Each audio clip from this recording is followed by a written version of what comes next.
അസ്സലാമു അലൈക്കും വറഹ്മത്തുള്ളാഹി തആല വബറകാതുഹു. ഉസ്താദിൻ്റെ ഉമ്മയും ഉപ്പയും സംസാരിച്ചു കൊണ്ടിരിക്കുകയാണ്. അതിനിടയിൽ ഉപ്പ പറഞ്ഞു, അല്ലടി മോനും മോളും എത്തിയിട്ട് വിളിച്ചില്ലേ? ആ വിളിച്ചിരുന്നുക്കാ, കുറച്ച് നേരമായി വിളിച്ചിട്ട്. ആ റാഹത്തായില്ലേ? കുഴപ്പമൊന്നുമില്ലല്ലോ? ഇല്ല കുഴപ്പമൊന്നുമില്ല എന്ന് പറഞ്ഞു. പിന്നമ്മ ഞാൻ പിന്നെ വിളിക്കാം പുറത്തിറങ്ങിയിട്ട് എന്ന് പറഞ്ഞു. എവിടെ വന്ന് നിന്നത്? ഞാൻ ഓനോട് പറഞ്ഞിരുന്നു ഇന്ന് പോരൊന്നും വേണ്ട നിങ്ങളവിടെ നിന്നോണ്ടിന്നൊക്കെ. പക്ഷെ ഓനൊരു മടി, അതെന്താ അറിയില്ല. ഓൻ അവിടെ ആയിട്ടേ ഓനക്ക് സത്യം പറഞ്ഞാൽ അതിപ്പോൾ ഒന്നും ഉണ്ടായിട്ടൊന്നല്ല, എന്നാലും ഇപ്പോൾ അവിടെ നിൽക്കണൊരു മോശമാണോ, അവരെന്തേ വിചാരിക്കുമോ, നമ്മൾ ഈ ബാധത്തും കാര്യങ്ങളൊക്കെ ആയിട്ട് ഇങ്ങനെ നിൽക്കുമ്പോഴേ അതിപ്പോൾ അങ്ങനെയൊക്കെ ഓരോ ചിന്താഗതി ഇതുമാണ് ഓനക്ക്. അപ്പോൾ മോള് പറഞ്ഞിരുന്നു, അതായത് അവിടെ റൂമും കാര്യങ്ങളൊക്കെ സെറ്റാക്കി വെച്ചിട്ടുണ്ട്, എല്ലാം റെഡിയാണ് ഒക്കെ മോള് പറഞ്ഞിരുന്നു കേട്ടോ. അതിനെന്താപ്പോൾ റൂമിലിപ്പോൾ നിന്നെന്ന് വിചാരിച്ചിട്ട്, നമ്മളെന്ന് വെച്ചാൽ ഇപ്പോൾ ഒരു ഫ്ലാറ്റിൽ താമസിക്കുമ്പോൾ ആ ഒരു ഫ്ലാറ്റിൽ എത്ര ആൾക്കാരുണ്ടാവും, ഓരോ വിഭാഗക്കാർ, ഓരോ ജാതി മതം എല്ലാവരും ഉണ്ടാവും. അവനാൻ്റെ ഇബാദത്തും കാര്യങ്ങളും അവനാൻ്റെ ആരാധനയിൽ നിന്നാൽ പോരെ, അതിനിപ്പോൾ എന്താ, അതിനൊന്നും കുഴപ്പമുള്ള കേസല്ല. ശരിയാണ്, ഞാൻ ഓനോട് പറഞ്ഞീനോ, ഇനിയിപ്പോൾ എന്താ കാട്ടിയാവോ, ഓരോ ഇഷ്ടം പോലെ കാട്ടിക്കോട്ടെ. അതെന്താണെന്ന് വെച്ചാലേ ഓൻ ഒന്നാമത് അവിടെ എത്തി നിൽക്കുമ്പോൾ അതിപ്പോൾ ഒന്നാമതിപ്പോൾ നമ്മളെ ഒന്നും സാരില്ല, അതിനെക്കുറിച്ചൊന്നും വിചാരിക്കേണ്ട സുൽഫത്തെ. ഞാൻ ഓനൻ്റെ ഇഷ്ടം പോലെ എന്താ വെച്ചാൽ ചെയ്തോളൂ. എന്തായാലും ആ പെണ്ണിൻ്റെ സന്തോഷമല്ലേ വേണ്ടത്, ആ പെണ്ണിൻ്റെ സന്തോഷത്തിന് നിന്നാൽ ഏറ്റവും നല്ലതാണ്. നല്ലൊരു പെൺകുട്ടിയാണ് കേട്ടോ നൂർ ഫാത്തിമ, നമുക്ക് കിട്ടിപ്പോയതാണ് പഠിച്ചോൻ്റെ ഒരു അനുഗ്രഹം കൊണ്ട്. ആ അതെ, ഞാനാണ് അവളെ കണ്ടുപിടിച്ചത്, ഞാൻ കണ്ടുപിടിച്ചുണ്ടാക്കിയതാണ് സൗദി പോയപ്പോഴേ. അങ്ങനെ അവളെ സ്വഭാവ ഗുണങ്ങളും ഓളെ വസ്ത്രധാരണം ഒക്കെ കണ്ടിട്ട് തന്നെ ഞാൻ ഇഷ്ടപ്പെട്ട് ഓളെ എൻ്റെ മോനെ കൊണ്ട് കെട്ടിക്കണമെന്ന് പറഞ്ഞത്, അല്ലാതെ നിങ്ങളായിരുന്നല്ല. അത് കേട്ട് ഉപ്പ ചിരിച്ചു. അതൊക്കെ വെറുതെ പറയാ പെണ്ണേ, അതേ നമ്മളെ മോൻ ആദ്യേ കണ്ടുവച്ച പെണ്ണ് അതന്നെയാണ്. എന്ത്, എവിടുന്ന് കണ്ടുവെക്കണേ? അതേ മോന് പറഞ്ഞിരുന്നല്ലോ, ഉമ്മ ഞാൻ ഒരു പെണ്ണിനെ ഇഷ്ടപ്പെട്ടിട്ടുണ്ട്, പക്ഷേ ആ പെണ്ണ് ഇസ്ലാമല്ല, അവളെ ഇൻഷാ അല്ലാ മുസ്ലിം ആക്കിയിട്ട് ഞാൻ വിവാഹം കഴിച്ചോട്ടെ എന്ന് മോൻ എന്നോട് ഒരിക്കൽ പറഞ്ഞത് എനിക്ക് ഓർമ്മയുണ്ടോ? ഓ പിന്നെ നിങ്ങളെ അങ്ങനെ വിഷയം മാറ്റരുത്, അതൊന്നല്ല കേട്ടോ, ഇത് വേറെയാണ്. ഇതങ്ങനെയൊന്നല്ല. അതെ സുൽഫത്തെ, അതന്നെയാണ് ഇവള്, ആ പെണ്ണാണ് ഈ നൂർ ഫാത്തിമ. പൊന്നാരിക്ക, നിങ്ങൾ എന്തൊക്കെയാണ് പറയണത്? ആ കുട്ടി ഇവിടെ ജോലി ചെയ്യണൊക്കെ ഉണ്ടാവും. ഇപ്പോൾ ഇവള് പറഞ്ഞാലേ ഗൾഫിൽ ജോലി ചെയ്യണ പെണ്ണാണ്, അതും മക്കൻ്റെ മദീനൻ്റെ ഒക്കെ അടുത്ത്. അതെ, ഇസ്ലാം അല്ലാത്ത ആൾക്കാർക്കൊക്കെ അങ്ങോട്ട് പ്രവേശനം ഉണ്ടാവുമോ അവിടെ ഹോസ്പിറ്റലുക്കും കാര്യങ്ങൾക്കൊക്കെ? അതൊന്നും ഉണ്ടാവില്ല, നിങ്ങൾ വെറുതെ പറയണ്ട. അതൊന്നല്ല, ഇത് ഞാൻ കണ്ടുപിടിച്ച പെണ്ണ് തന്നെയാണ്. ആയിക്കോട്ടെ, എന്നാൽ എൻ്റെ ഇഷ്ടം പോലെ തന്നെ ആയിക്കോട്ടെ, പോരെ? അതാണ് എനിക്കറിയാലോ, അല്ലാതെ ഇപ്പോൾ ഇവിടെ ജോലി അങ്ങനെ ഒന്നല്ല, അങ്ങനെ ഒരിക്കലും അല്ല. എനിക്കത് വിശ്വസിക്കാനേ കഴിയണില്ല. അതൊന്നല്ല, ഇവിടെ നിന്ന് അത്ര രസമുള്ള പെണ്ണുങ്ങളൊന്നും ഉണ്ടാവില്ല. അതെ, ഇവിടെ നാടും ഇതന്നെയാണ്. പിന്നെ ഇവിടെ ഞങ്ങൾ സൗദിക്ക് പോയിന്നേ ഉള്ളൂ. ഞാൻ പറഞ്ഞത് വേണമെങ്കിൽ വിശ്വസിച്ചാൽ മതി, ഉപ്പ ചിരിച്ചുകൊണ്ട് പറഞ്ഞു. ആയിക്കോട്ടെ, ഞാൻ വിശ്വസിക്കൊന്നുമില്ല. കാരണം അതെ, ഞാൻ ഉംറക്ക് പോയ സമയത്ത്, എനിക്ക് സുഖമില്ലാത്ത സമയത്ത് ഒരു നഴ്സിനെ ഞാൻ കണ്ടു. അതെന്നെ വന്ന് പരിചരിക്കുന്ന ആ ഒരു എന്താ പറയുക, അവളുടെ ഒരു എല്ലാം കൊണ്ടും ഇഷ്ടപ്പെട്ടിട്ടാണ് ഞാനത് എൻ്റെ മോനക്ക് വേണ്ടി സെലക്ട് ചെയ്തത്, അല്ലാതെ വേറൊന്നുമല്ല. അവനൊക്കെ കണ്ടുപിടിച്ചത് എവിടെ ചെയ്തിട്ടിരിക്കണ്, അതുകൊണ്ടാണ് ഇത്രക്കും നല്ലൊരു പെൺകുട്ടിയായി മാറിയത്. ആയിക്കോട്ടെ സമ്മതിച്ചു. അങ്ങനെ ഉമ്മയുടെ ആ ഒരു വാക്കുകൾക്ക് ഉപ്പക്ക് സമ്മതിക്കേണ്ടി വന്നു. ഉമ്മ തൻ്റെ മകനെ കുറിച്ച് ഓർത്തു. പഠിച്ചോനെ, എൻ്റെ കുട്ടിൻ്റെ ഒരു ഭാഗ്യം തന്നെയാണ്, അത്രക്കും നല്ലൊരു പെണ്ണിനെ ഞാൻ കണ്ടുപിടിച്ച് കൊടുത്തല്ലോ, മാഷാ അല്ലാ. ഈ സമയം ഉസ്താദ് നൂർ ഫാത്തിമയുടെ വീട്ടിൽ. നൂർ ഫാത്തിമയുടെ മമ്മയും പപ്പയും നിർബന്ധിക്കുന്നുണ്ട് അവരോട് റൂമിലേക്ക് പോയിക്കൊള്ളാൻ വേണ്ടിയിട്ട്. പക്ഷെ ഉസ്താദിന് എന്തെന്നറിയില്ല, ചെറിയൊരു മടിയുണ്ട്. അത് മമ്മ പപ്പ, ഞാൻ അങ്ങോട്ട് പുറത്തേക്ക് പോയിക്കോളാം, പുറത്ത് പോയിട്ട് ഞാൻ ഒന്ന് റൂമെടുത്ത്, അതായിരിക്കും നല്ലത്. മോനെ, എന്താ മോനെ, നിങ്ങൾക്ക് വേണ്ടി ഇത്രയ്ക്ക് സൗകര്യമുള്ള റൂമും കാര്യങ്ങളൊക്കെ ഉണ്ടാക്കി വെച്ചിട്ടുണ്ട്, പിന്നെ ഇപ്പോൾ പുറത്ത് പോയി റൂം എടുക്കേണ്ട വല്ല ആവശ്യമുണ്ടോ? ഇവിടെ വേറെ ആരും ഇല്ലല്ലോ മോനെ, മോനക്ക് എന്തെങ്കിലും ബുദ്ധിമുട്ടുണ്ടോ ഇവിടെ നിൽക്കണേന്? അതെ, നിങ്ങൾക്കുള്ള എല്ലാ സൗകര്യവും കാര്യങ്ങളും, നിസ്കരിക്കാനുള്ളതും പിന്നെ നിങ്ങൾ ഖുർആൻ വായിക്കാനുള്ളതും ഒക്കെ ഉള്ള എല്ലാ സൗകര്യങ്ങളും കാര്യങ്ങളൊക്കെ അവിടെ സെറ്റാക്കി വെച്ചിട്ടുണ്ട്. അത് ഞങ്ങൾ പറഞ്ഞുണ്ടാക്കിച്ചതാണ്. അപ്പോൾ മോനെ അതിൻ്റെ ആവശ്യമില്ലല്ലോ, പുറത്തേക്ക് പോകണ്ടേ? ഉസ്താദ് പറഞ്ഞു. അത് കുഴപ്പമില്ല, ഞാൻ എന്തായാലും നൂർമോള് നിങ്ങളുടെ കൂടെ ഉണ്ടല്ലോ, അവൾ ഇവിടെ നിന്നോട്ടെ, ഞാൻ പുറത്ത് പോയിക്കോളാം. മോനെ അത് പറ്റില്ലടാ എന്ന് പറഞ്ഞ് മമ്മ അതാ ഉസ്താദിനോട് പറയുന്നു. നൂർ ഫാത്തിമ അത് കേട്ട് പറഞ്ഞു, നാഫിക്ക വന്ന് നോക്കി, നിങ്ങളിങ്ങോട്ട് വന്നിട്ടില്ലല്ലോ, വരി. നാഫിക്കയും കൊണ്ട് അതാ നൂർ ഫാത്തിമ ആ റൂമിലേക്ക് പോകുന്നു. ആ റൂമിൻ്റെ വാതിൽ തുറന്ന നാഫി ഉസ്താദ് ശരിക്കും സ്തംഭിച്ചു പോയി. മാഷാ അല്ലാ, എന്തൊക്കെയാണ് റബ്ബേ ഇത്? ഒരു ക്രിസ്ത്യൻസ് ഹൗസിൻ്റെ ഉള്ളിൽ ഇത്രയ്ക്ക് സെറ്റപ്പോ? എന്താ ഇത്? എടി പെണ്ണേ, ഇതെന്താ പള്ളി പോലെയാണല്ലോ ആക്കി വെച്ചിട്ടുള്ളത്. അതാണ് ഞാൻ പറഞ്ഞതേ, നിങ്ങൾ എന്തിനാ പുറത്ത് റൂം എടുക്കണമെന്ന് പറയണത്? ഇത്രയ്ക്കും നല്ല റൂം ഇവിടെ സെറ്റാക്കി വെച്ചിട്ട്. ഹേയ്, അത് മോശമല്ലേ? ഒന്നുമില്ലെങ്കിലും അമ്മയും പപ്പയും എന്ത് വിചാരിക്കും? എൻ്റെ പെണ്ണേ, ഇതൊന്നും ഞാൻ അറിഞ്ഞില്ല. എന്തൊക്കെയാണിത് റബ്ബേ. നാഫിക്ക ദാ ആ ഭാഗത്താണ് കേട്ടോ ബാത്റൂം. പിന്നെ ഉളൂഹ് ചെയ്യാനുള്ള സൗകര്യം ദാ അപ്പുറത്ത്. നിസ്കരിക്കാനുള്ള ഹാള് ഇതവിടെ ചെറുതായിട്ടുണ്ട്. അതുപോലെ ബെഡ്റൂം, അങ്ങനെ എല്ലാ സെറ്റപ്പും ഇവിടെ ചെയ്തു വെച്ചിരുന്നു. ഞാൻ തന്നെ ശരിക്കും പറഞ്ഞപ്പോൾ അത്ഭുതപ്പെട്ടു. പാവം, അവരെങ്ങനെയാണിത് വൃത്തിയാക്കി സൂക്ഷിച്ചു കൊണ്ട് നടക്കണമെന്നോ. അത് നമ്മൾക്ക് രണ്ടുപേർക്കും കിടക്കാനുള്ള റൂമാണെന്നാണ് പറഞ്ഞത്. പിന്നെ അവരൊന്നും ഇതിലേക്ക് പ്രവേശിക്കാറില്ല എന്നും പറഞ്ഞു. ക്ലീനിങ് വേണ്ടിയിട്ട് ഇപ്പോൾ ആ താത്തയാണത്രേ 2 ദിവസം മുമ്പ് നല്ല രീതിയിൽ ക്ലീൻ ചെയ്തത്. മാഷാ അല്ലാ, മാഷാ അല്ലാ, തബാറക്കല്ലാ, അത്രക്കും മനോഹരമായിരിക്കുന്നു കേട്ടോ. എന്തൊക്കെയാണ് ഇതൊക്കെ എങ്ങനെ ചെയ്യിപ്പിച്ചത്? ശരിക്കും ഖുർആൻ വെക്കാനുള്ളത് കാര്യങ്ങൾ, അതുപോലെ അത് പാരായണം ചെയ്യാനുള്ള സ്ഥലങ്ങൾ, നിസ്കരിക്കാൻ, അങ്ങനെ മൊത്തത്തിൽ ഉളൂഹ് ചെയ്യാൻ വരെ സെപ്പറേറ്റ്. അത് കണ്ടപ്പോൾ എനിക്ക് ഭയങ്കര സന്തോഷം. കാരണം സാധാരണയായി നമ്മൾക്ക് വീടൊക്കെ ഉണ്ടാക്കുമ്പോൾ ബാത്റൂമിൽ തന്നെ അത് അതിനുള്ള സൗകര്യം കൊടുക്കണമല്ലോ. പക്ഷേ ഇത് സെപ്പറേറ്റ് ആയിട്ട് അടിപൊളിയായിട്ടുണ്ട്. ഉളൂഹ് ചെയ്യാനുള്ളതും നിസ്കരിക്കാനുള്ളതും കിടക്കാനുള്ളതും എല്ലാം നല്ല രീതിയിൽ. ഇതിപ്പോൾ ആരെങ്ങനെ സെറ്റാക്കി? ഖിബിലക്കുള്ള അടയാളം വരെ വെച്ചിട്ടുണ്ട്. നാഫിക്ക അതെ, ഒരാളെ കൊണ്ട് ചെയ്യിപ്പിച്ചാണെന്ന് പറഞ്ഞു. എൻജിനീയറെ കൊണ്ടുവന്നിട്ട് ഒരു മുസ്ലിമായ ആളെ കൊണ്ടാണ് ഇത്ര ഇതൊക്കെ ചെയ്യിപ്പിച്ചത്. അയാളാണ് ഇത്ര കറക്റ്റായിട്ട് ചെയ്തത്. നല്ല എൻജിനീയർ തന്നെ കേട്ടോ. വളരെയധികം എന്താ പറയുക, ഒന്നും പറയാനില്ല. പെർഫെക്റ്റ്, നൈസ്, എക്സലൻ്റ് എന്ന് തന്നെ പറയാം. അത്രക്കും ഇത്ര ഐഡിയപരമായിട്ടൊക്കെ മമ്മിയും പപ്പയും ചിന്തിച്ചോ? നാഫിക്ക അത് പിന്നെ മോള് വരല്ലേ, മോളെ കുറിച്ച് കുറച്ചൊക്കെ ചിന്തയുണ്ടാവില്ലേ, പിന്നെ മോളുടെ ഇഷ്ടങ്ങൾക്ക് കുറച്ചൊക്കെ നിൽക്കണ്ടേ, എന്നല്ലേ ശരിയാവുള്ളൂ. ഞാൻ സമ്മതിച്ചു ഉസ്താദെ, എന്നാൽ നിങ്ങൾ ഫ്രഷ് ആയിക്കോളൂ. അപ്പോഴേക്കും നൂർ ഫാത്തിമയുടെ മമ്മയും പപ്പയും ഫുഡെല്ലാം സെറ്റാക്കിയിരുന്നു. റീനമോളെ, മമ്മ വിളിക്കുന്നു. പക്ഷേ ആ റൂമിനകത്തേക്ക് അത്ര അങ്ങോട്ട് ശബ്ദമൊന്നും കേൾക്കില്ല. അത്രക്കും സൈലൻ്റ് ഏരിയ ആക്കിയിട്ട് അവിടെ സെറ്റാക്കിയിട്ടുണ്ട്. അതായത് അടുക്കളയിലുള്ളയും ഡൈനിങ് ഹാളിലുള്ളയും ഒച്ചപ്പാടും ബഹളും ഒന്നും തന്നെ ആ ബെഡ്റൂമിലേക്ക് കേൾക്കില്ല. വളരെയധികം നിശബ്ദമാണ് അവിടം. നൂർ ഫാത്തിമ വാതിൽ തുറന്ന് പുറത്തേക്ക് വന്നു.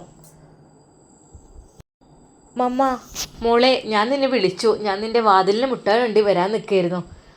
ആണല്ലേ? എന്താടി പറഞ്ഞത് റൂമിനെ പറ്റിയൊക്കെ?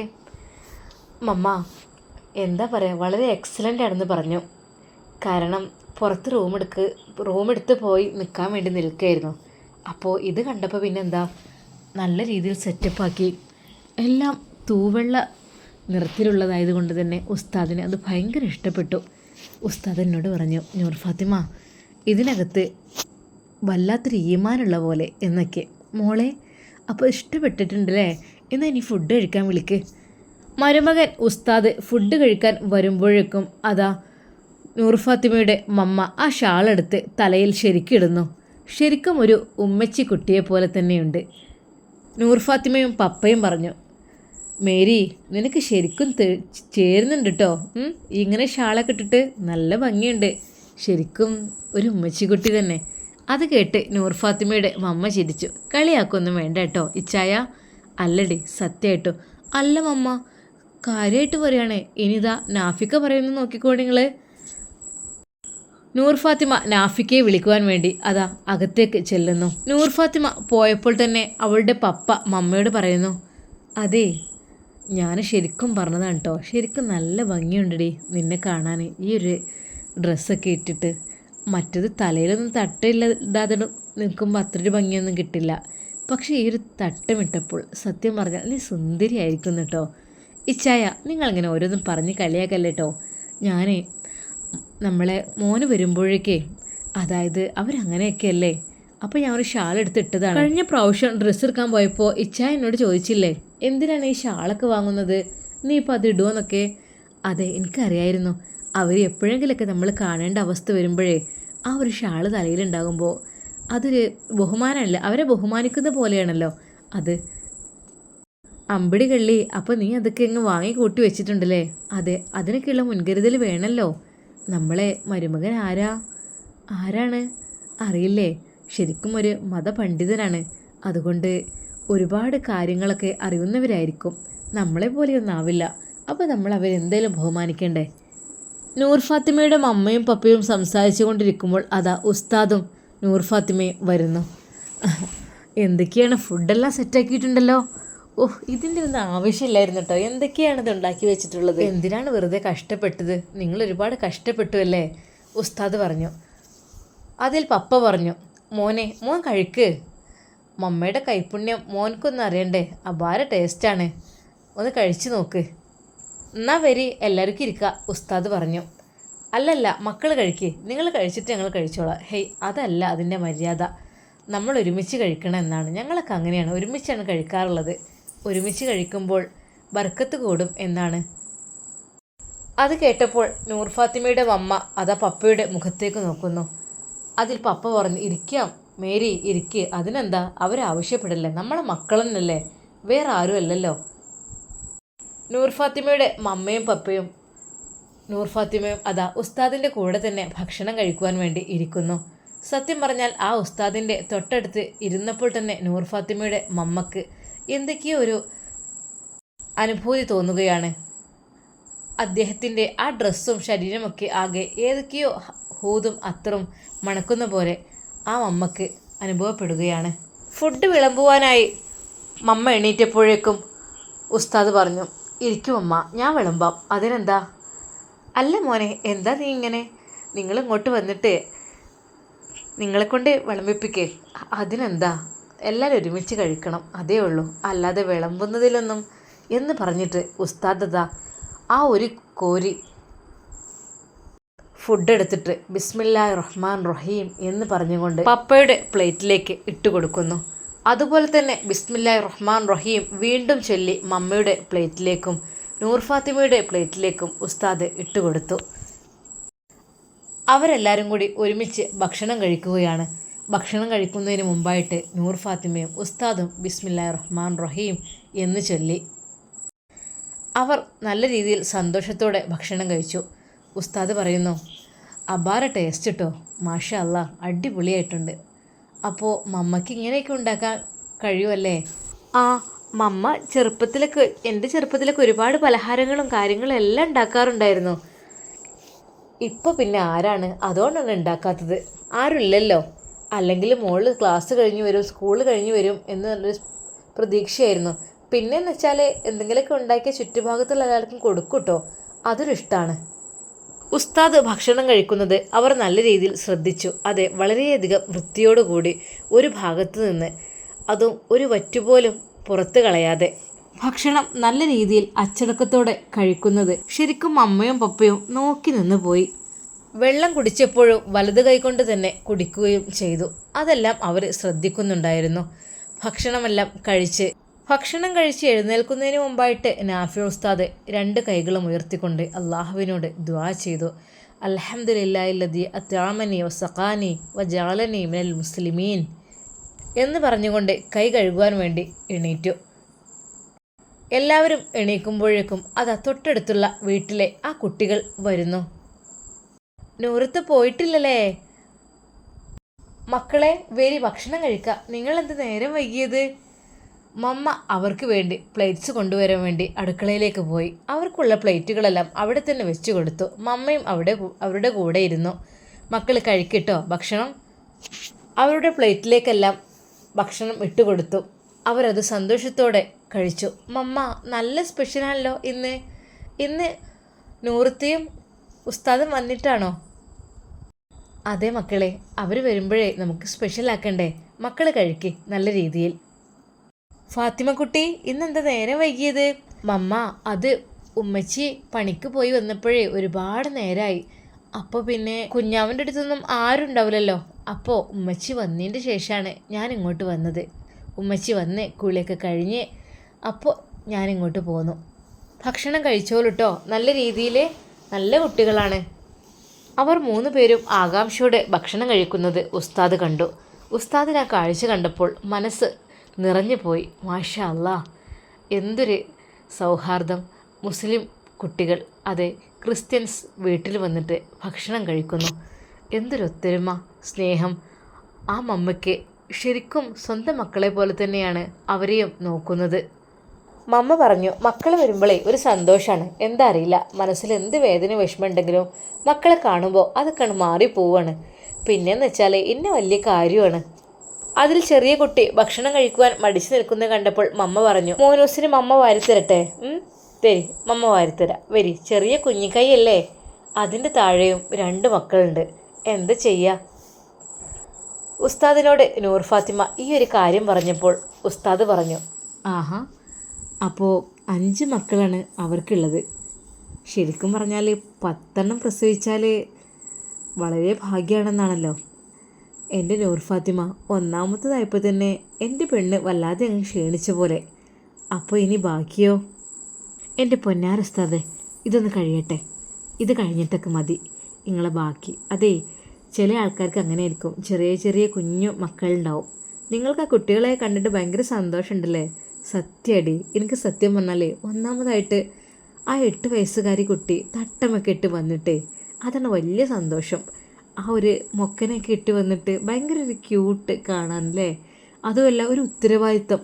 അതിന് താഴെയുള്ള കുട്ടികളൊക്കെ നല്ല രീതിയിൽ കെയർ ചെയ്യണം, നോക്കണം, അങ്ങനെയൊക്കെ ചെയ്യണ്ടല്ലോ.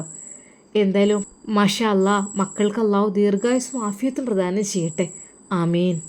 ആ കുട്ടികളെല്ലാം ഫുഡ് കഴിച്ച് ബാക്കിയുള്ള കുറച്ച് ഫുഡ് അവരുടെ വീട്ടിലേക്കും കൊടുത്തയക്കുകയാണ് നൂർ ഫാത്തിമയുടെ മമ്മ. മക്കളെ, എന്നാ വരി, ഇന്ന് മമ്മയുടെ വീട്ടിൽ കിടക്കണോ? ഇല്ല, എന്നാ വരി, മമ്മ ആക്കി തരട്ടോ. അങ്ങനെ അതാ പാത്രത്തിൽ ഫുഡെല്ലാം എടുത്ത് നൂർ ഫാത്തിമയുടെ മമ്മ അടുത്തുള്ള ആ വീട്ടിലേക്ക് കൊണ്ടുപോയി കൊടുക്കുന്നു. സത്യം പറഞ്ഞാൽ മക്കൾക്ക് അവിടേക്കാളും ഇഷ്ടം ഇവിടെ തന്നെയാണ്. പിന്നെ രാത്രിയല്ലേ, അതുകൊണ്ട് തന്നെ മമ്മക്കൊരു പേടി. അതുകൊണ്ട് വേഗം ആക്കി കൊടുത്തു. ലൈല, ലൈല, നൂർ ഫാത്തിമയുടെ മമ്മ വിളിച്ചു. ആ ഇത്താത്ത, അവരപ്പോഴേക്കും അങ്ങോട്ട് വന്നേ. ഞാൻ അവരെ പിടിച്ചു വെക്കായിട്ടൊന്നല്ല. ഞാൻ പറഞ്ഞു അവിടെ ആരോ വന്നിട്ടുണ്ട്, ഇപ്പം നിങ്ങൾ പോകണ്ട.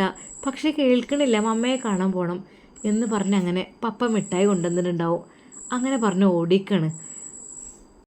ഞാനാണെങ്കിലേ ഇന്ന് കുറച്ച് നേരം വൈകുകയും ചെയ്തു. എനിക്ക് കുറച്ച് പണി, അവിടെ എന്തൊക്കെ ഒരു കല്യാണത്തിനൊരു പരിപാടിയൊക്കെ ഉണ്ടായപ്പോഴേ, അപ്പോൾ കുറച്ചധികം ഒരു വീട് വന്ന് ക്ലീൻ ചെയ്യാനും അതൊക്കെ ഉണ്ടായിരുന്നു. അപ്പോൾ അതൊക്കെ കഴിഞ്ഞിട്ട് വന്നപ്പോൾ ഒരുപാട് സമയമായി.